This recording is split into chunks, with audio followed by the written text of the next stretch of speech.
Au lendemain du décès de l'ancien président sud-africain, Frédéric Willem déclare que les réactions sont mitigées, tant son héritage est controversé. Regretté par certains en tant qu'artisan de la paix et critiqué par d'autres en tant qu'un apologiste du régime de l'apartheid.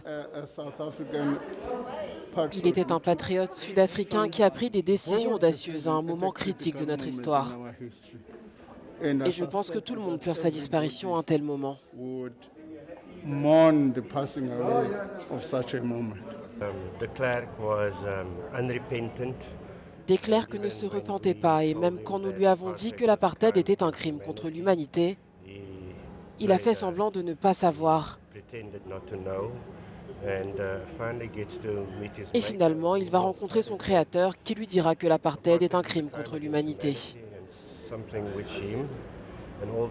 C'est quelque chose pour laquelle lui et tous ceux qui l'ont précédé, ainsi que ceux qui poursuivront encore la brutalité contre les Noirs seront punis. Willem de Klerk et Nelson Mandela se sont longtemps affrontés avant d'œuvrer ensemble et de partager un prix Nobel de la paix. Toutefois, sa réputation s'est compliquée ces dernières années pour son refus de rendre des comptes sur les violences horribles qui ont établi l'apartheid.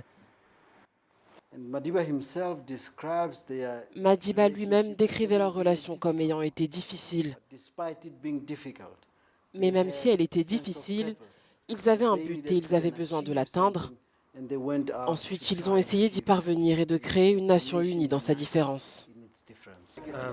C'était une situation controversée, certaines personnes étaient très positives par rapport à ce qu'il a fait et d'autres étaient négatives.